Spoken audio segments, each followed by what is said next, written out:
الحمد لله الذي جعل الشمس والقمر بحسبان والنجم والشجر يسجدان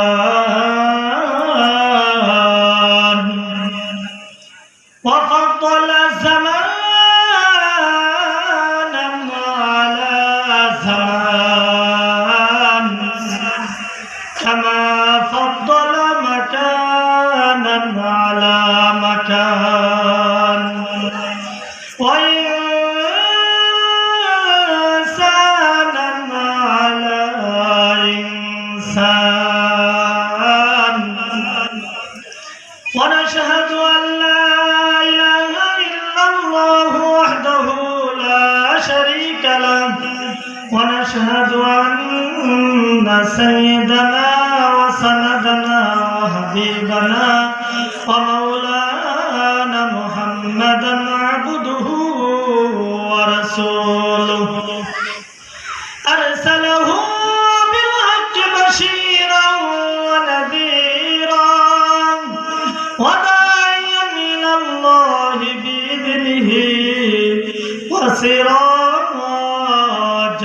منيرا وقال الله تعالى في كلامه المجيد والفرقانه الحميد أطيعوا الله وأطيعوا الرسول وقال رسول الله صلى الله عليه وسلم لا يؤمن أحدكم حتى أكون أحب إليه من والده وولده والناس أجمعين মহান আল্লাহ পাকের দরবারে লাখো কোটি শুকরিয়া যে মহান রব্বুল আলামিন আল মাদ্রাসাতুল মদিনাতুল উলুম পাইকপাড়া হাফেজ ছাত্রদের দস্তরবন্দি উপলক্ষে এই মাহফিলের সম্মানিত সভাপতি আরো যারা আছেন আল্লাহ পাক আমাদেরকে এখানে বসার জন্য তৌফিক দান করেছেন এই জন্য মহান আল্লাহ পাকের শানে অন্তরের অন্তরস্থল থেকে শুকরিয়া আদায় করি আলহামদুলিল্লাহ। কোরআন এবং হাদিসের আলোচনা করার দ্বারা আল্লাহ পাক ঈমানকে বাড়িয়ে দেয়, ঈমানকে আল্লাহ পাক বাড়িয়ে দেয়। এজন্য বেশি বেশি কোরআন তেলাওয়াত করা, কোরআন তেলাওয়াত যারা করে আমরা যারা জানি না এই তেলাওয়াত শ্রবণ করা, শোনা, তাহলে আল্লাহ পাক আপনার আমার উপর রহমত নাজিল করবে। শুধু তাই নয়, এই কোরআন তেলাওয়াত করবে এবং যারা শুনবে অর্থ বুঝুক বা না বুঝুক আল্লাহ পাক প্রত্যেকটা অক্ষরের বিনিময়ে 10টি করে নেকি তার আমলনামায় লেখা হয়। জুড়ে বলেন সুবহানাল্লাহ। আর ওই সমস্ত লোক কামিয়াব, সফলতা পাবে দুনিয়া এবং আখিরাতে। দুনিয়া এবং আখিরাতে ওই সমস্ত লোকরা সফলতা পাবে যারা আল্লাহ এবং আল্লাহর রাসূলের অনুসরণ করবে, আল্লাহ এবং আল্লাহর রাসূলের অনুসরণ করবে। শুধু লা ইলাহা ইল্লাল্লাহু মুহাম্মাদুর রাসূলুল্লাহ, শুধু এই কালিমা পড়ার দ্বারা মানুষ মুসলমান হয় না। শুধু মুসলমানের ঘরে জন্ম নিলেই মুসলমান হয় না, কালিমা পড়ার দ্বারা এই মুসলমান হয় না। কালিমা পড়তে হবে এবং অন্তর দ্বারা বিশ্বাস করতে হবে, মুখে স্বীকার করতে হবে, ওই অনুযায়ী আমল করতে হবে।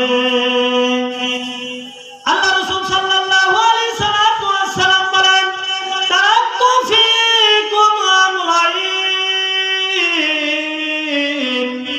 লান তাদিল্লু মা তামাসসাকতুম বিহিমা কিতাবাল্লাহি ওয়া সুন্নাতা রাসূলিহি।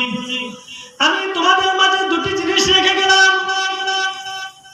একটি হলো মহান রব্বুল আলামিনের কুরআন, দ্বিতীয়টি হলো রাসূল করিম সাল্লাল্লাহু আলাইহি সাল্লামের আদর্শ।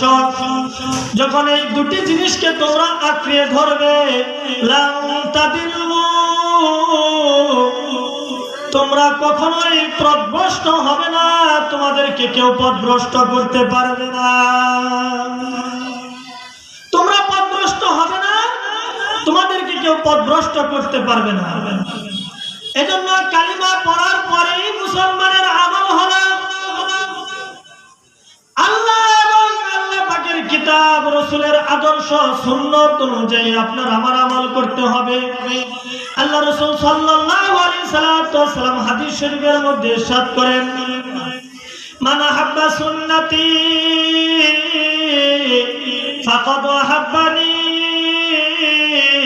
ওয়া মান আহাব্বানি কানা মাই ফিল জান্নাহ। যে ব্যক্তি আমার সুন্নাতকে মহব্বত করবে, ভালোবাসবে, সেজন্য আমি রাসূলকে ভালোবাসলাম। ওয়া মান আহাব্বানি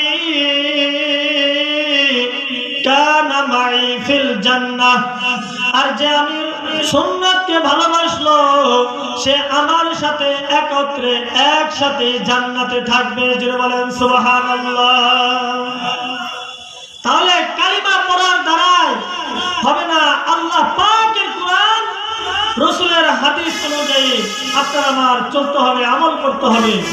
শুধু তাই নয়, আল্লাহ রাসূল সাল্লাল্লাহু আলাইহি সাল্লাম আরেকটি হাদিস শরীফের মধ্যে ইরশাদ করেন, লা ইউমিনু আহাদুকুম হাত্তা আকুনা হাব্বা মিন ওয়ালিদিহি ওয়া ওয়ালাদিহি ওয়ান নাসি আজমাইন। তুমি কখনোই ঈমানদার হতে পারবে না, পরিপূর্ণ ঈমানদার হতে পারবে না যতক্ষণ পর্যন্ত না তোমার ধন সম্পদ, তোমার সন্তান সন্ততি এবং নিজের জানের চেয়েও বেশি ভালোবাসা আল্লাহ এবং আল্লাহর রাসূলের প্রতি না হবে। আপনার আমার স্ত্রীর চেয়েও আল্লাহ পাকের ভালোবাসা বেশি হতে হবে। আপনার আমার ধন সম্পদের চেয়েও আল্লাহ পাকের ভালোবাসা বেশি রাখতে হবে। আল্লাহ পাক কোরআনে পাকের মধ্যে বলেন, ওয়াল্লাযীনা আমানু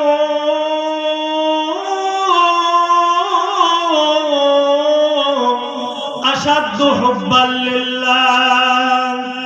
যারা ঈমানদার, আল্লাহর প্রতি ঈমান এনেছে, বিশ্বাস করেছে, তারা সবচেয়ে বেশি ভালোবাসে আল্লাহ পাককে। ঈমান আনার সাথে সাথে আপনার আমার ইয়াকিনও দরকার। বলছে ঈমান আছে কিন্তু ইয়াকিন নাই। ঈমান আছে, আল্লাহর প্রতি বিশ্বাস আছে, ঈমান আছে, কিন্তু ইয়াকিন তৈরি হয় নাই।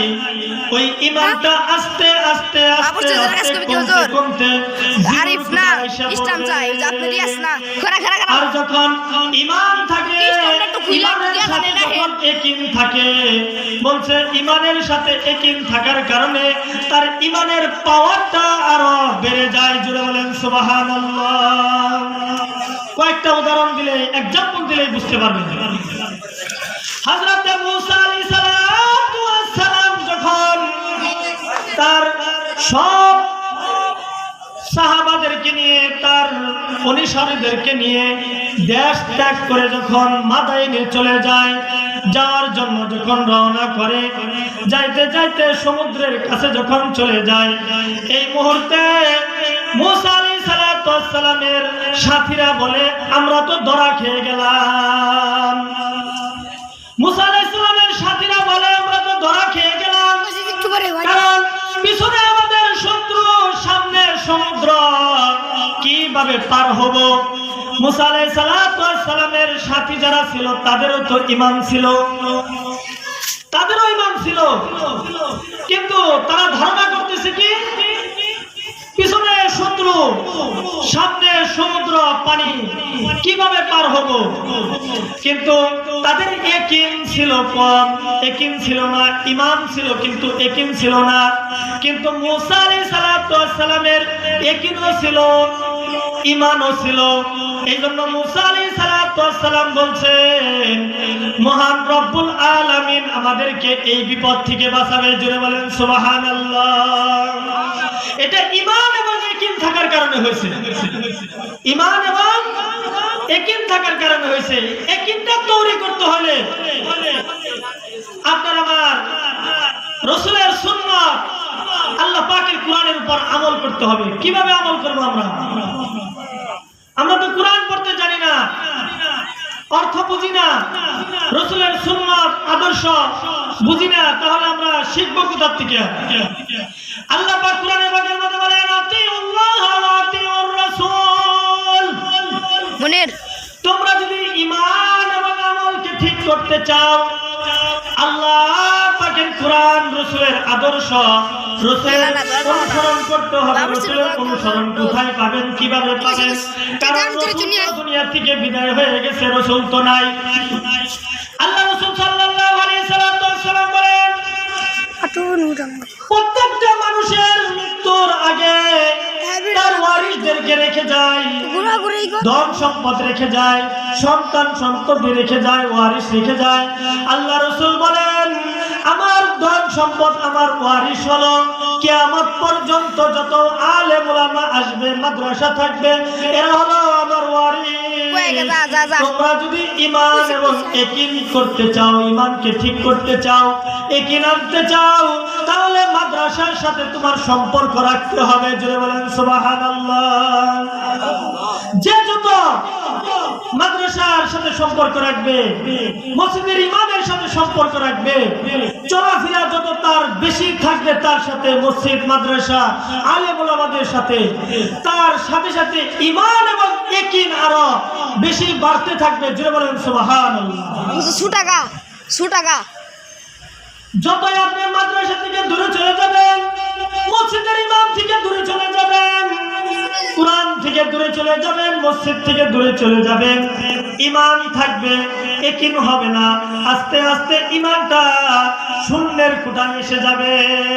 যখন আজরাইল আলাইহিস সালাম আপনার সামনে আসবে, ওই ঈমান নিয়ে আপনি জান্নাতে যেতে পারবেন না। হযরত মুসা আলাইহিস সালামের ঈমানও ছিল, ইয়াকিনও ছিল। এজন্য বলছে পিছনে শত্রু, সামনে সমুদ্র, কিন্তু আমার আল্লাহ পাক সবচেয়ে বড় শক্তিশালী। জোরে বলেন সুবহানাল্লাহ। কাদের কুদরতে দারি হর